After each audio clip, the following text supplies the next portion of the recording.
exposing inequality. The world's richest are thriving, but the planet's poorest are barely surviving. So what will it take to level the playing field? I'm Andrea Sankey, and today's newsmaker is global inequality.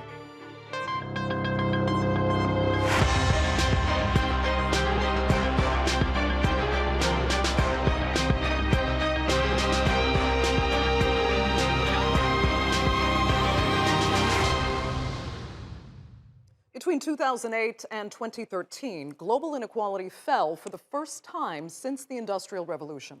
But in the almost 10 years since then, the wealth gap has been growing steadily. The situation was already bleak, but fighting between Russia and Ukraine and the coronavirus pandemic have only made things worse. So bad, in fact, that according to the United Nations, the number of people living in extreme poverty is set to hit record highs. The impact of the war is global and systemic.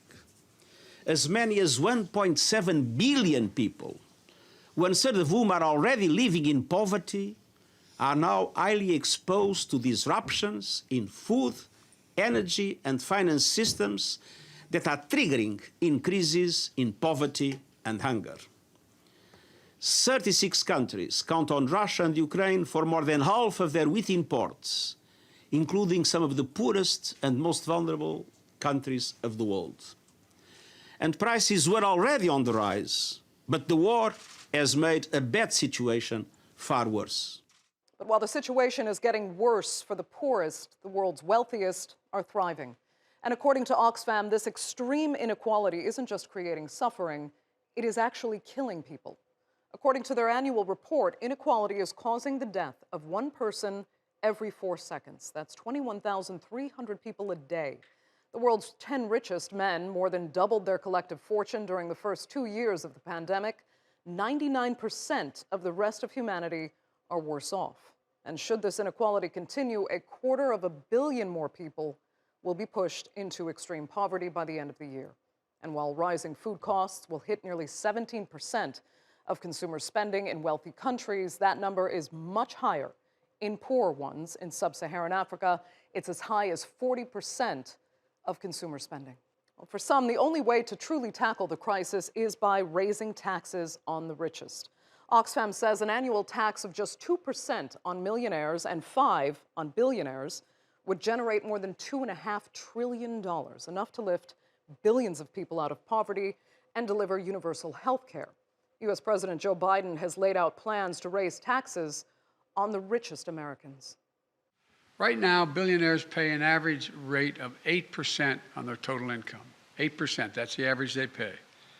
Now, I'm a capitalist, but if you can make $1 billion, great.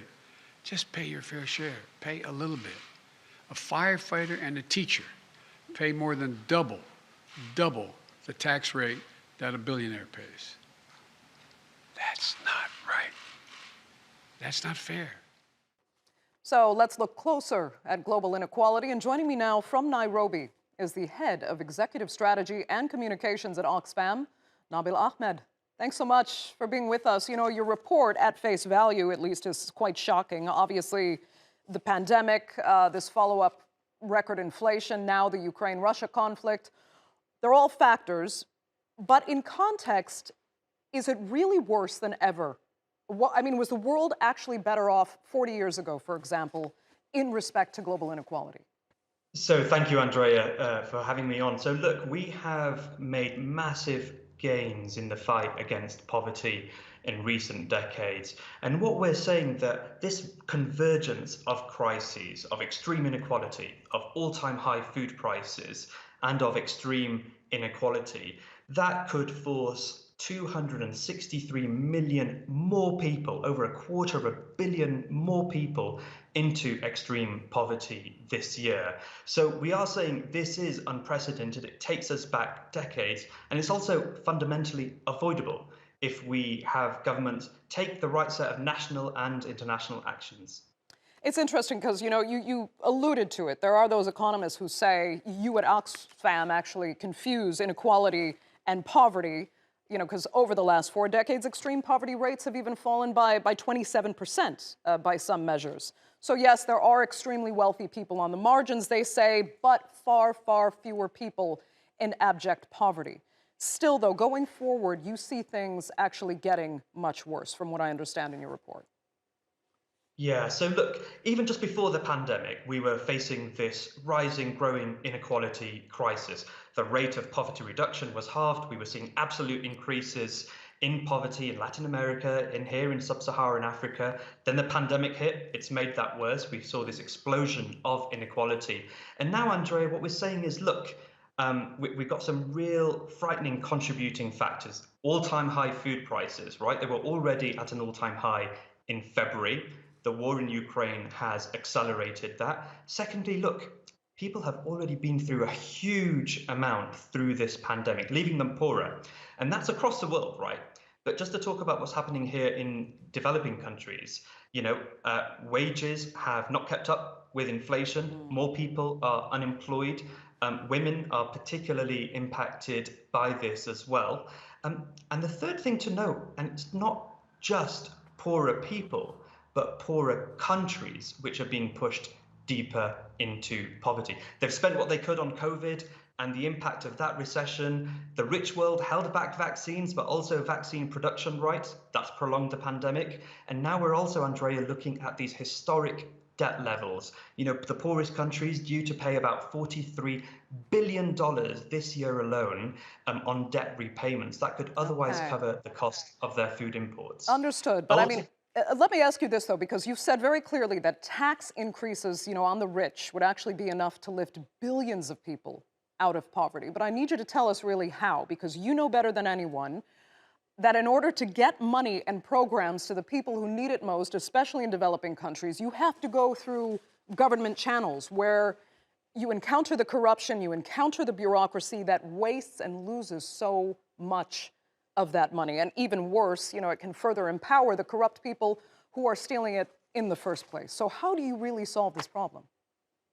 Yeah, so look, we need a number of actions to tackle this frightening inequality crisis. One part is absolutely yes, we do need to shift the burden of taxation from the poorest women selling fruit in their stalls by the side of the street onto those with the broadest shoulders in society and the richest men. And we can do that through one-off solidarity taxes, for example, like Argentina has done, raising about $2.5 billion from the 10,000 richest people in their society. It's also something that the IMF, the OECD, it's not just Oxfam, are calling for. But the second thing here, Andrea, is that it's important for us to talk about what that money should be spent on, right? So we're talking about investing in those things which are the proven, powerful means to reduce inequality, like investing in healthcare, for example, universal healthcare, in universal social protection.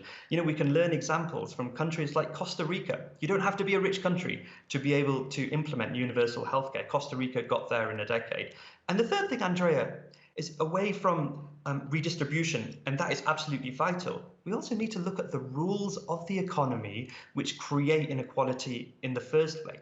The fact that, for example, about 3 billion women worldwide have barriers in place from the ability to work compared to men, for example. The fact that we have these massive monopolies which menace our democracies and distort markets, there's actions there that governments can take. And we're calling for this real economic rescue package, which includes these actions, which includes actions on, for example, cancelling those debt repayments in 2022 and 2023 for the poor countries that require it.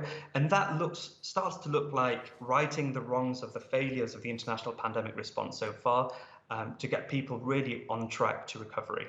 Quickly, though, Nabil, as for the current economic environment, you said that you've got big corporations using this inflationary environment to actually make more money.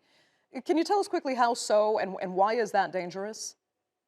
Yeah, absolutely. So it's, we talk about how large corporations are exploiting this inflationary environment. They're boosting profits, raising margins, and that's coming at the expense of consumers.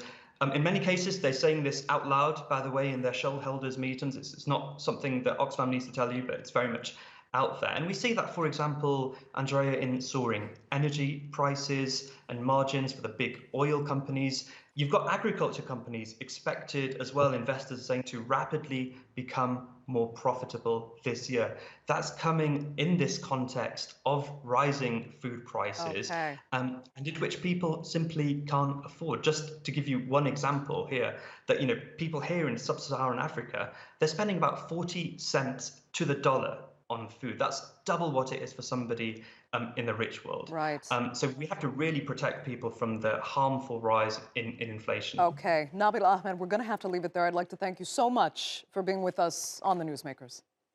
So let's broaden out the discussion now and factor in some of the other issues troubling our global economy. Joining me now from the U.S. state of Vermont is Amanda Janoo. She's the Knowledge and Policy Lead at the Wellbeing Economy Alliance.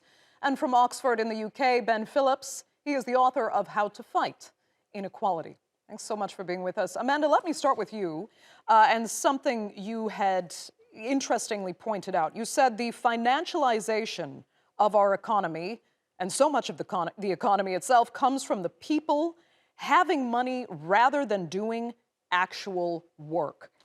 Explain that. And who are these people who aren't working but still amassing wealth?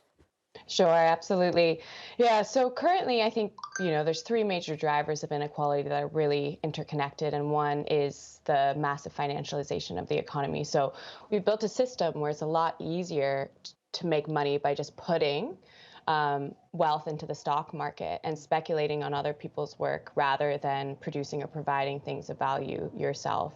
And that very much relates to, this rise in corporate profits that are coming from the fact that you're able to really take it from low wages and have the rising productivities going into shareholder value, right, which is also being generated within the stock market.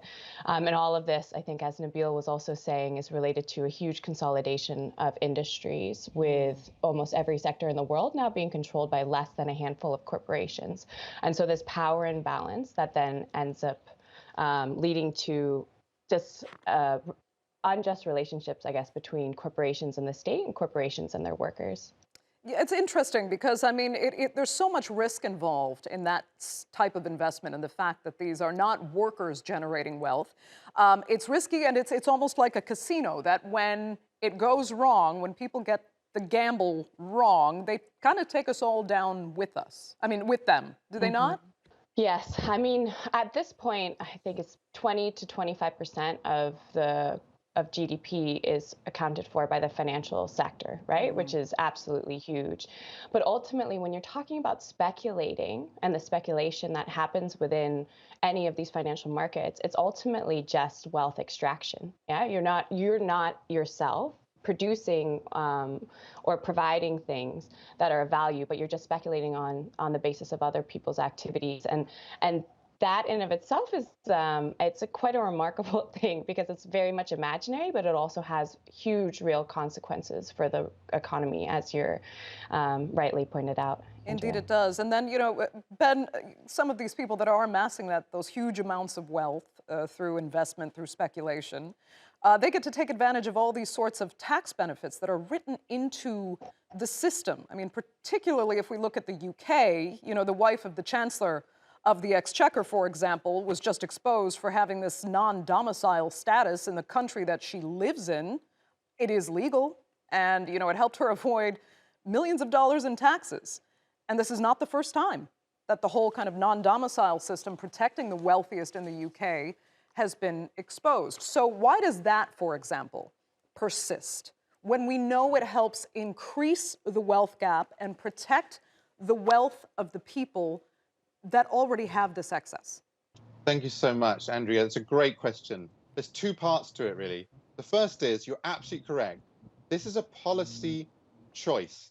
The level of inequality that we see in countries depends on the policy choices that are made. And the second part, and this is really, really key, what matters is who gets to make those choices. It's very naive to imagine that governments are evidence-led, if only they were.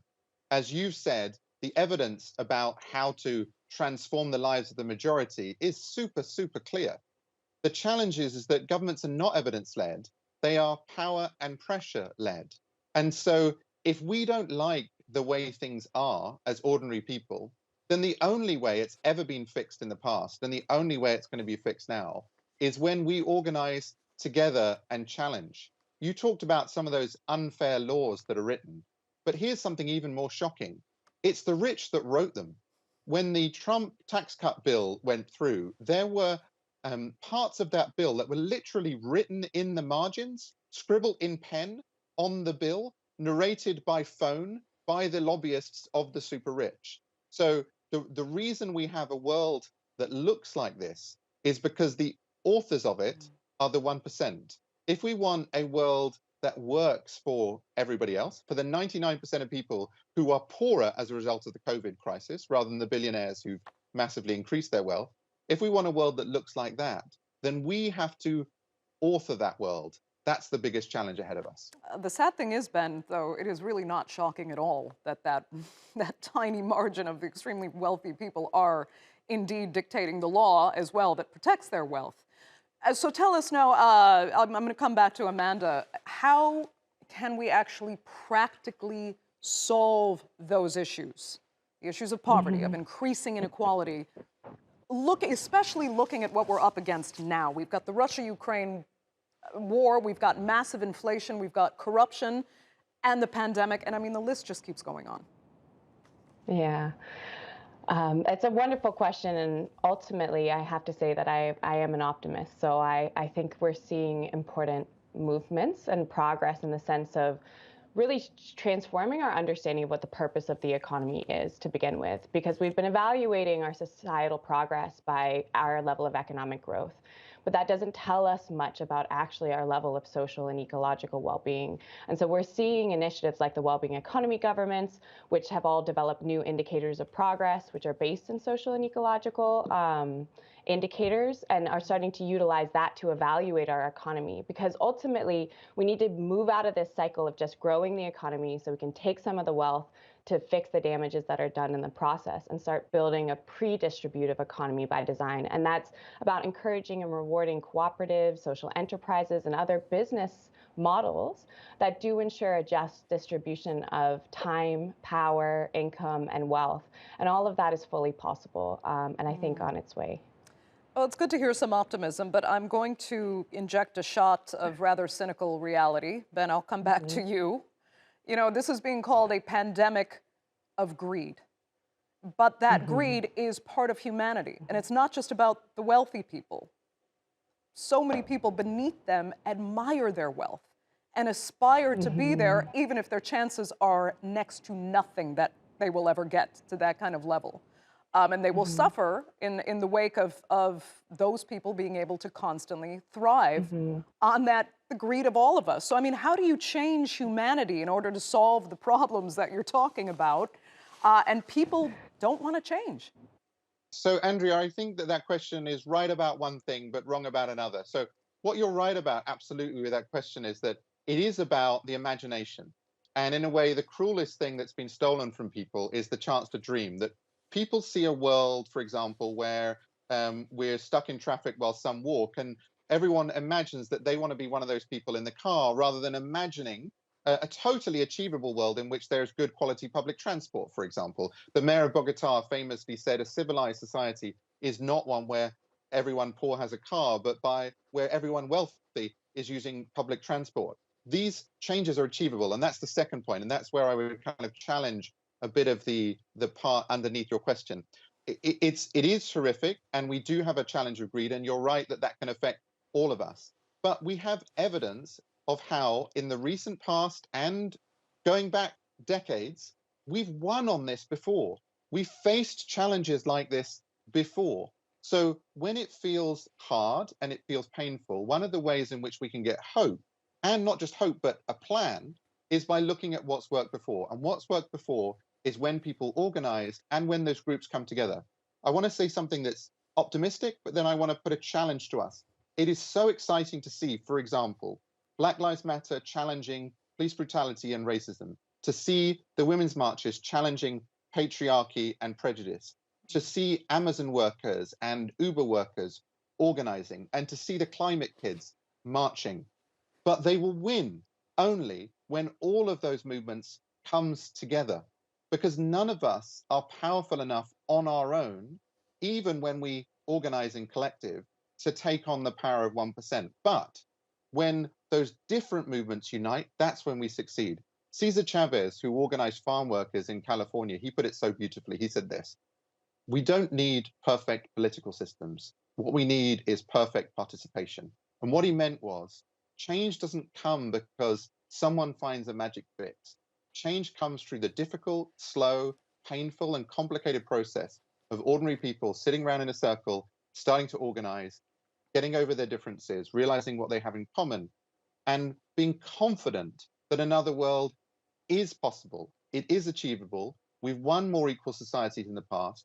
We absolutely can win them again. So the worst thing for people to do would be to become cynical because things are bad. Things are bad, but we mustn't be cynical because we can fix them. Fair enough, fair enough. But I'm going to continue to be slightly cynical because I'm looking at the reality. And Amanda, I'll come back to you. The reality is that millions and millions of Americans will vote for a billionaire like Donald Trump, who really isn't that interested in leveling the playing field, let's put it that way. Or even in the UK, you know, Boris Johnson's also fiscally conservative. There's not a whole lot of social welfare on the minds of his party in particular. In fact, they'd rather drive away from it. So I understand it's very inspiring when you talk about the people that, you know, Cesar Chavez and the people that had the imagination to make the world better for what is a majority.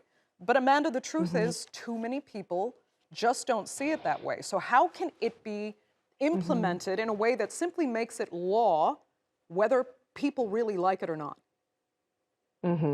Absolutely.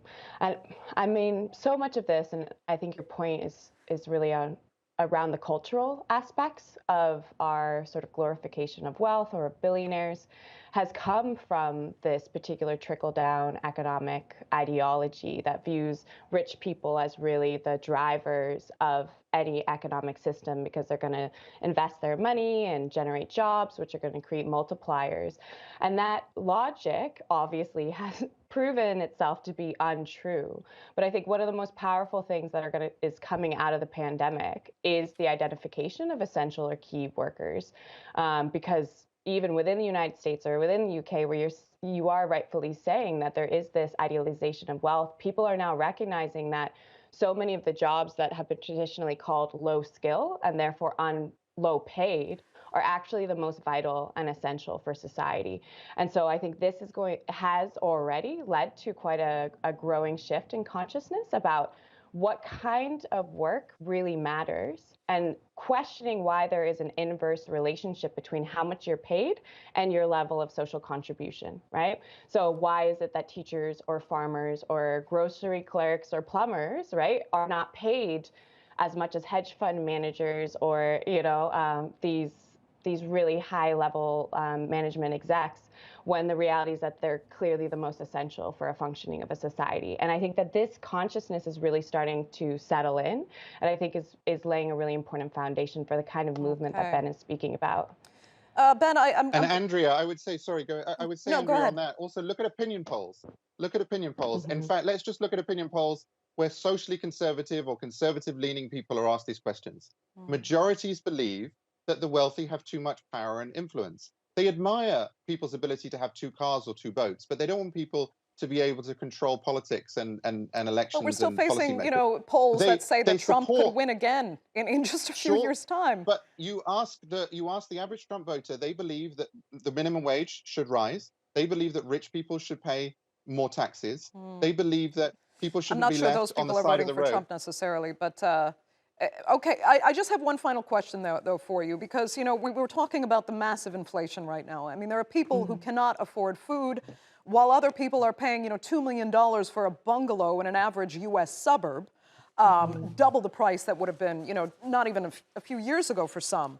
Can you be honest really about the economic prospects from now? Because there are some that are fearing that we're heading to another kind of massive bubble bursting, a big global crash, Ben, that could take us to the depths of maybe 2008 again. Are you more optimistic than that? Oh, I think everything is possible. I think that what we're in now is a situation where we're in flux. So I'm only optimistic in the sense that I believe that positive change is possible, not at all that I believe that it's guaranteed. But in these moments of flux, it's also possible that things could get infinitely worse. Now, when the Wall Street crash hit in 1929, in the US, it led to the New Deal, the most progressive government the US has ever had, with investments in housing, with public services. And in Europe, it led to fascism. Now, in this crash, in this crisis, we don't know where it's going to go. At the moment, most developing countries are set next year to spend less on health and education than they spent last year, even in the midst of a health crisis. And so at the moment, things are looking pretty bad. But where I feel optimism and hope is that we know it is possible to turn it around. So I wouldn't deny at all that there is a chance that at the moment we're about to drive off the edge of a cliff. But what I would say is, let's grab control of the wheel, Okay. hit the brakes, turn this car around. Ben It belongs Phillips. to us. Ben Phillips and Amanda Janoo, unfortunately, we're out of time, and I'd like to thank you both so much for being with us. Greatly appreciate it, our viewers as well. Remember, you can subscribe to our YouTube channel. I'm Andrea Sankey. We'll see you next time.